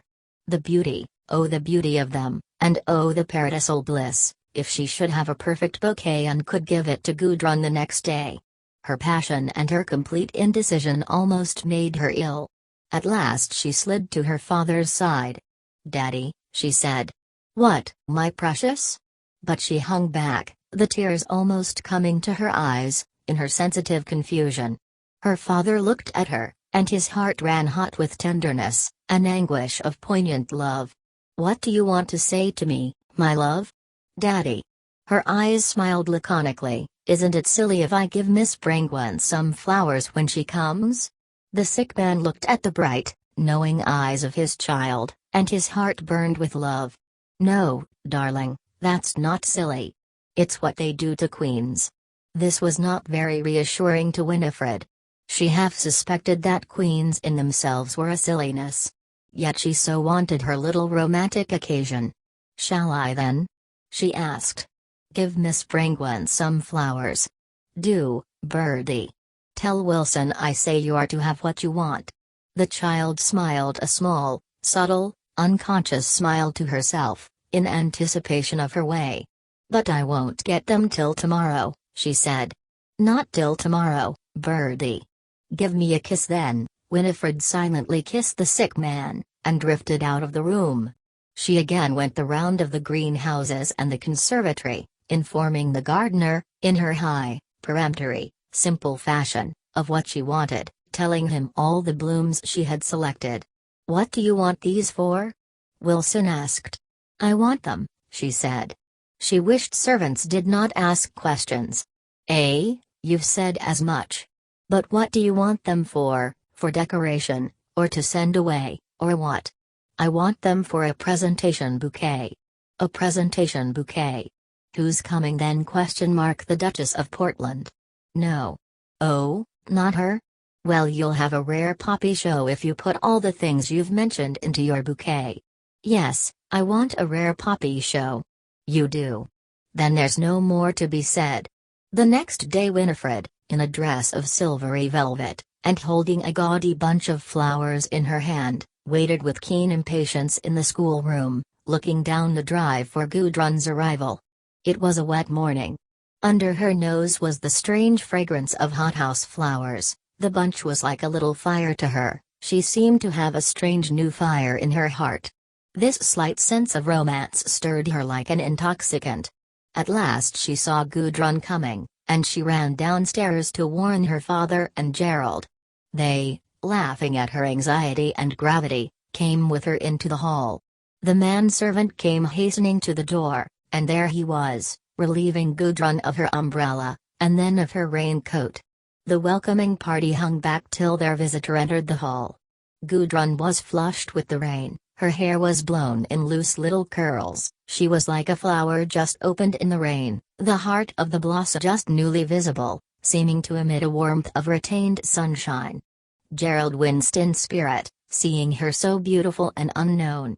She was wearing a soft blue dress, and her stockings were of dark red. Winifred advanced with odd, stately formality. "We are so glad you've come back," she said. "These are your flowers." She presented the bouquet. "Mine!" cried Gudrun. She was suspended for a moment, then a vivid flush went over her, she was as if blinded for a moment with a flame of pleasure. Then her eyes, strange and flaming, lifted and looked at the father, and at Gerald. And again Gerald shrank in spirit, as if it would be more than he could bear, as her hot, exposed eyes rested on him. There was something so revealed, she was revealed beyond bearing, to his eyes. He turned his face aside. And he felt he would not be able to avert her. And he writhed under the imprisonment. Gudrun put her face into the flowers. "But how beautiful they are!" she said, in a muffled voice. Then, with a strange, suddenly revealed passion, she stooped and kissed Winifred. Mr. Crich went forward with his hand held out to her. "I was afraid you were going to run away from us," he said, playfully. Gudrun looked up at him with a luminous, roguish, unknown face. "Really?" she replied. "No, I didn't want to stay in London." Her voice seemed to imply that she was glad to get back to Shortlands, her tone was warm and subtly caressing. "That is a good thing," smiled the father. "You see you are very welcome here among us." Gudrun only looked into his face with dark blue, warm, shy eyes. She was unconsciously carried away by her own power. "And you look as if you came home in every possible triumph," Mr. Crich continued, holding her hand. "No," she said, glowing strangely. "I haven't had any triumph till I came here." "Ah, come, come. We're not going to hear any of those tales. Haven't we read notices in the newspaper, Gerald?" "You came off pretty well," said Gerald to her, shaking hands. "Did you sell anything?" "No," she said, "not much." "Just as well," he said. She wondered what he meant. But she was all aglow with her reception. carried away by this little flattering ceremonial on her behalf. "Winifred," said the father, "have you a pair of shoes for Miss Brangwen? You had better change at once." Gudrun went out with her bouquet in her hand. "Quite a remarkable young woman," said the father to Gerald, when she had gone. "Yes," replied Gerald briefly, as if he did not like the observation. Mr. Crich liked Gudrun to sit with him for half an hour. Usually he was ashy and wretched, with all the life gnawed out of him. But as soon as he rallied, he liked to make believe that he was just as before, quite well and in the midst of life, not of the outer world, but in the midst of a strong essential life. And to this belief, Gudrun contributed perfectly. With her, he could get by stimulation those precious half-hours of strength and exaltation and pure freedom, when he seemed to live more than he had ever lived. She came to him as he lay propped up in the library. His face was like yellow wax, his eyes darkened, as it were sightless. His black beard, now streaked with gray, seemed to spring out of the waxy flesh of a corpse. Yet the atmosphere about him was energetic and playful. Gudrun subscribed to this, perfectly. To her fancy, he was just an ordinary man. Only his rather terrible appearance was photographed upon her soul, away beneath her consciousness. She knew that, in spite of his playfulness, his eyes could not change from their darkened vacancy. They were the eyes of a man who is dead. "Ah, this is Miss Brangwen," he said, suddenly rousing as she entered, announced by the manservant. "Thomas, put Miss Brangwen a chair here, that's right." He looked at her soft, fresh face with pleasure. It gave him the illusion of life. "Now, you will have a glass of sherry and a little piece of cake." "Thomas, no thank you," said Gudrun. And as soon as she had said it, her heart sank horribly. The sick man seemed to fall into a gap of death, at her contradiction. She ought to play up to him, not to contravene him. In an instant she was smiling her rather roguish smile. "I don't like sherry very much," she said. "But I like almost anything else." The sick man caught at this straw instantly. "Not sherry?" "No. Something else." "What then?" "What is there, Thomas?" "Port wine, curacao." "I would love some curacao," said Gudrun, looking at the sick man confidingly. "You would? Well then, Thomas, curacao, and a little cake, or a biscuit?" "A biscuit," said Gudrun. She did not want anything, but she was wise. "Yes." He waited till she was settled with her little glass and her biscuit. Then he was satisfied. "You have heard the plan," he said with some excitement, "for a studio for Winifred, over the stables?" "No," exclaimed Gudrun, in mock wonder. "Oh!" I thought Winnie wrote it to you, in her letter." "Oh, yes, of course. But I thought perhaps it was only her own little idea." Gudrun smiled subtly, indulgently. The sick man smiled also, elated. "Oh no. It is a real project. There is a good room under the roof of the stables, with sloping rafters. We had thought of converting it into a studio." "How very nice that would be!" cried Gudrun, with excited warmth. The thought of the rafters stirred her. "You think it would? Well, it can be done. But how perfectly splendid for Winifred! Of course, it is just what is needed, if she is to work at all seriously. One must have one's workshop, otherwise one never ceases to be an amateur. Is that so?"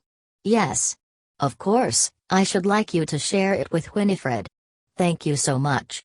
Gudrun knew all these things already, but she must look shy and very grateful, as if overcome.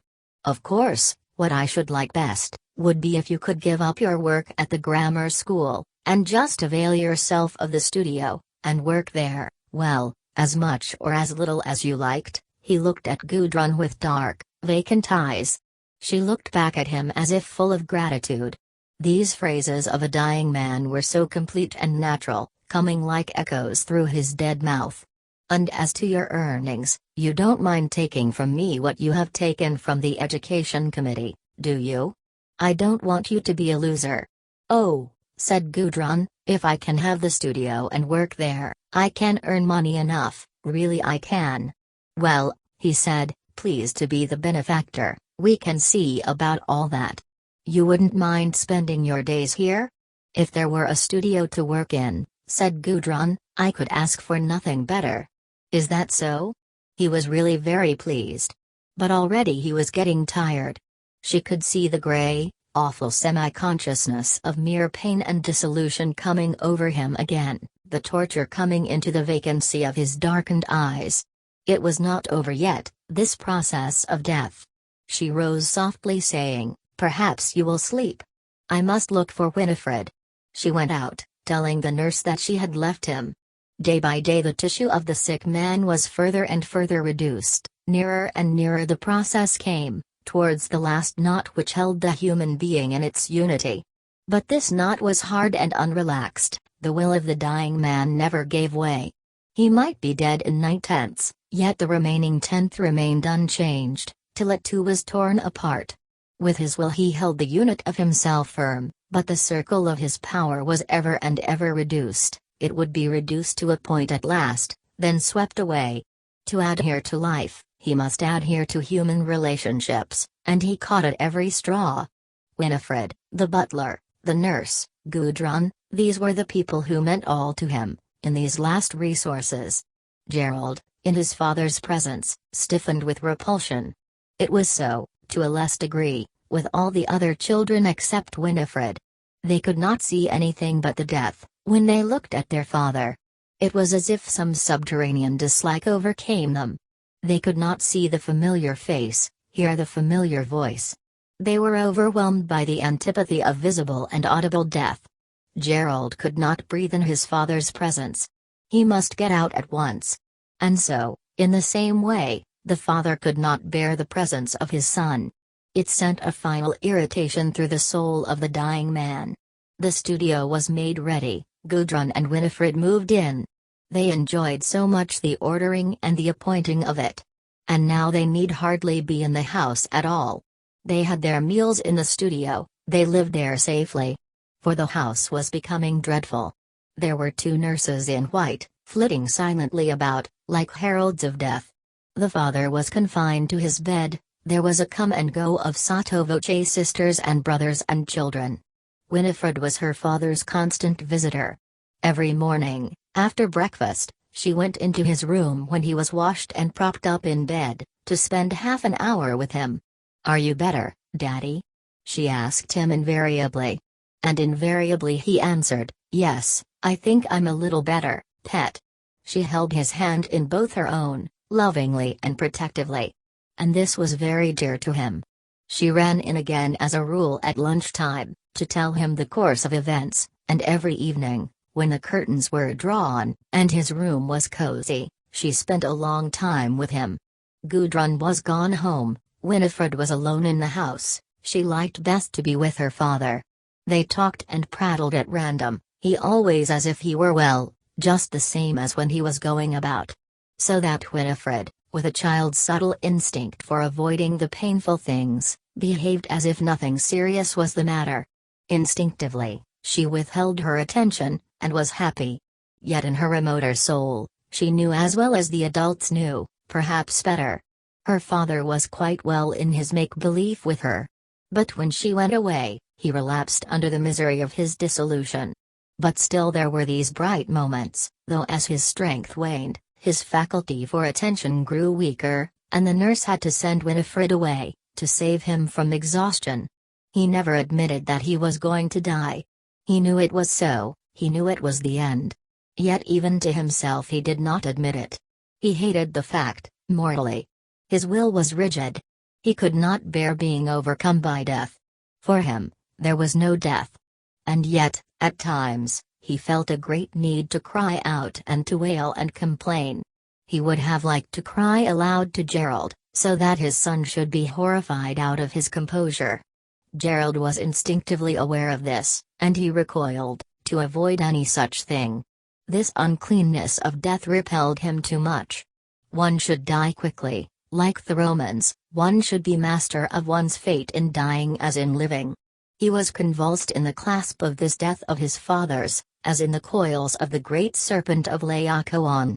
The great serpent had got the father, and the son was dragged into the embrace of horrifying death along with him. He resisted always. And in some strange way, he was a tower of strength to his father. The last time the dying man asked to see Gudrun, he was grey with near death. Yet he must see someone, he must, in the intervals of consciousness, catch into connection with the living world, lest he should have to accept his own situation. Fortunately, he was most of his time dazed and half gone. And he spent many hours dimly thinking of the past, as it were, dimly reliving his old experiences. But there were times even to the end when he was capable of realizing what was happening to him in the present, the death that was on him. And these were the times when he called in outside help, no matter whose. For to realize this death that he was dying was a death beyond death, never to be born. It was an admission never to be made. Gudrun was shocked by his appearance, and by the darkened, almost disintegrated eyes, that still were unconquered and firm. "Well," he said in his weakened voice, "and how are you and Winifred getting on?"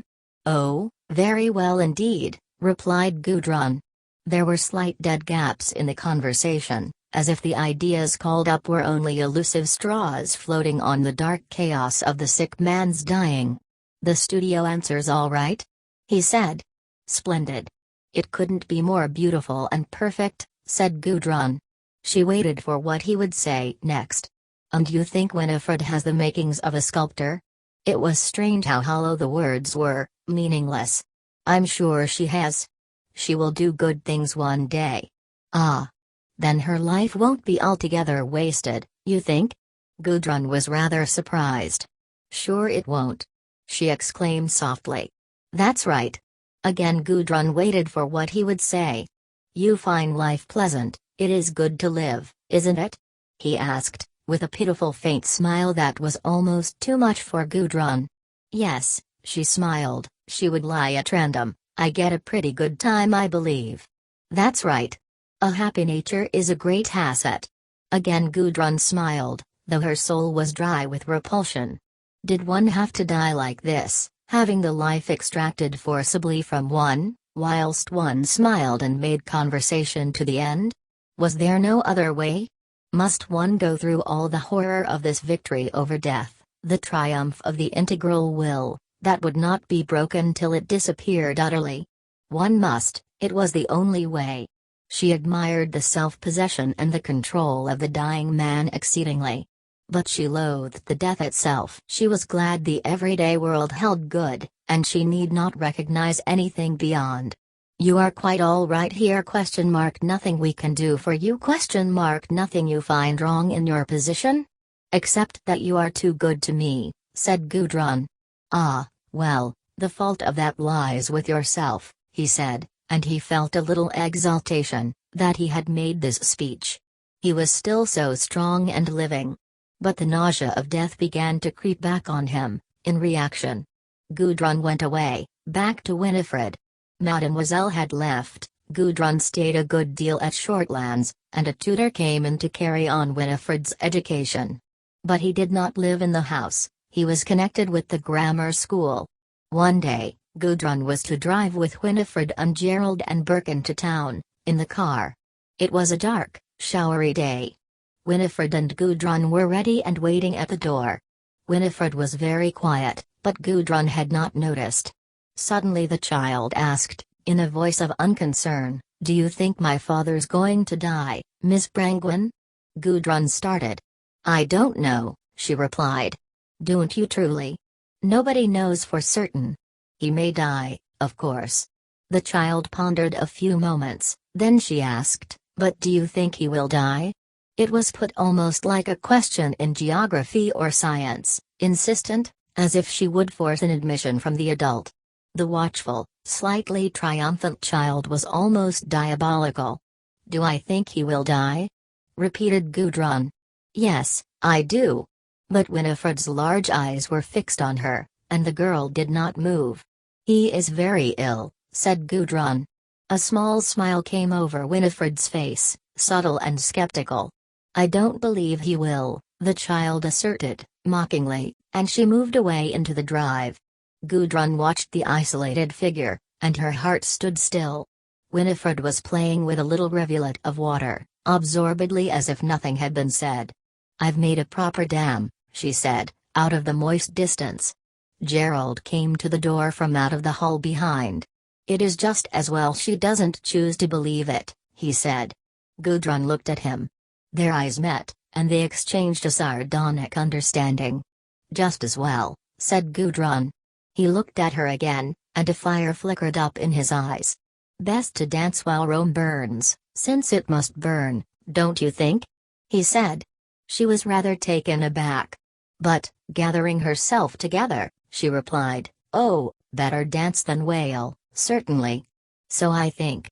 And they both felt the subterranean desire to let go, to fling away everything, and lapse into a sheer unrestraint, brutal and licentious. A strange black passion surged up pure in Gudrun. She felt strong. She felt her hands so strong, as if she could tear the world asunder with them. She remembered the abandonments of Roman license, and her heart grew hot. She knew she wanted this herself also, or something equivalent. Ah, if that which was unknown and suppressed in her were once let loose, what an orgiastic and satisfying event it would be. And she wanted it. She trembled slightly from the proximity of the man, who stood just behind her, suggestive of the same black licentiousness that rose in herself. She wanted it with him, this unacknowledged frenzy. For a moment the clear perception of this preoccupied her, distinct and perfect in its final reality. Then she shut it off completely, saying, "We might as well go down to the lodge after Winifred, we can get in the care there." "So we can," he answered, going with her. They found Winifred at the lodge admiring the litter of purebred white puppies. The girl looked up, and there was a rather ugly, unseeing cast in her eyes as she turned to Gerald and Gudrun. She did not want to see them. "Look!" she cried. 3 new puppies. "Marshall says this one seems perfect. Isn't it a sweetling? But it isn't so nice as its mother." She turned to caress the fine white bull terrier bitch that stood uneasily near her. "My dearest Lady Crich," she said, "you are beautiful as an angel on earth." "Angel, angel, don't you think she's good enough and beautiful enough to go to heaven, Gudrun?" "They will be in heaven, won't they, and especially my darling Lady Crich? Mrs. Marshall, I say." "Yes, Miss Winifred?" said the woman, appearing at the door. "Oh, do call this one Lady Winifred, if she turns out perfect, will you? Do tell Marshall to call it Lady Winifred." "I'll tell him, but I'm afraid that's a gentleman puppy, Miss Winifred." "Oh no." There was the sound of a car. "There's Rupert!" cried the child, and she ran to the gate. Birkin, driving his car, pulled up outside the lodge gate. "We're ready!" cried Winifred. "I want to sit in front with you, Rupert." "May I?" "I'm afraid you'll fidget about and fall out," he said. "No, I won't. I do want to sit in front next to you. It makes my feet so lovely and warm, from the engines." Birkin helped her up, amused at sending Gerald to sit by Gudrun in the body of the car. "Have you any news, Rupert?" Gerald called, as they rushed along the lanes. "News?" exclaimed Birkin. "Yes." Gerald looked at Gudrun, who sat by his side, and he said, his eyes narrowly laughing, "I want to know whether I ought to congratulate him, but I can't get anything definite out of him." Gudrun flushed deeply. "Congratulate him on what?" she asked. "There was some mention of an engagement, at least, he said something to me about it." Gudrun flushed darkly. "You mean with Ursula?" she said, in challenge. "Yes. That is so, isn't it?" "I don't think there's any engagement," said Gudrun, coldly. "That's so? Still no developments, Rupert?" he called. "Where? Matrimonial?" "No." "How's that?" called Gudrun. Birkin glanced quickly round. There was irritation in his eyes also. "Why?" he replied. "What do you think of it, Gudrun?" "Oh," she cried, determined to fling her stone also into the pool, since they had begun, "I don't think she wants an engagement. Naturally, she's a bird that prefers the bush." Gudrun's voice was clear and gong-like. It reminded Rupert of her father's, so strong and vibrant. "And I," said Birkin, his face playful but yet determined. "I want a binding contract, and I'm not keen on love, particularly free love." They were both amused. Why this public avowal? Gerald seemed suspended a moment, in amusement. "Love isn't good enough for you?" he called. "No," shouted Birkin.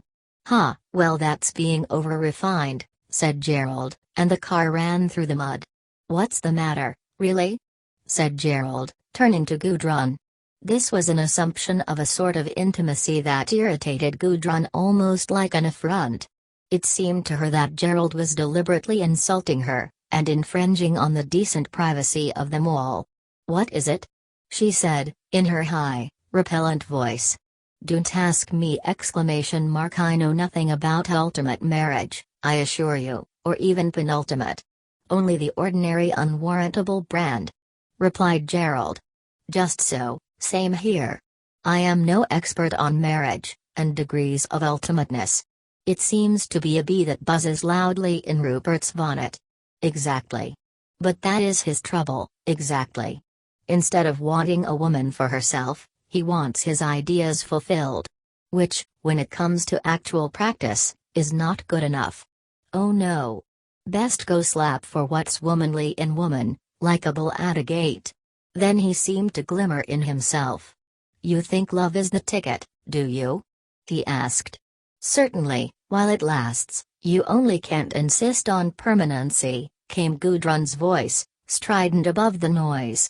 "Marriage or no marriage, ultimate or penultimate or just so? Take the love as you find it.